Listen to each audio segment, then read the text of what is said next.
Tribunal aplica prisão preventiva para o arguido CDA, alegadamente feen Verónica dos Santos.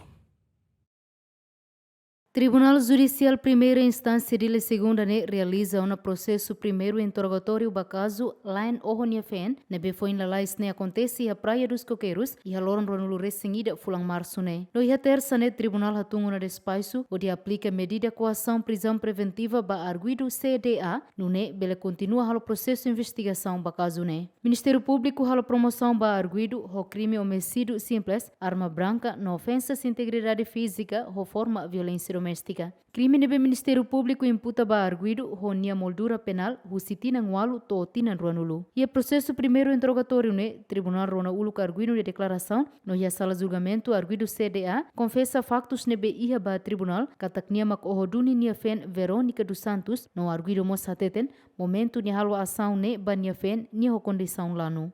No alegação do Ministério Público, o Tribunal aplica medida coação prisão preventiva para arguido CDA. Defensor Público nebe foi assistência para arguido aceita o Ministério Público na alegação, nebe russo aplica prisão preventiva para arguido, também ba gravidade caso nebe iha. Tuer cronologia husi família katak antes vítima o arguido CDA iha ona problema, no arguido sempre baco vítima, bainhira vítima lao sai baliur. No iha fulang março arguido tenta ona tu oho vítima, mas bela consegue, também salva husi inan. Santina de Jesus, Jacinto Fuca, Yemen.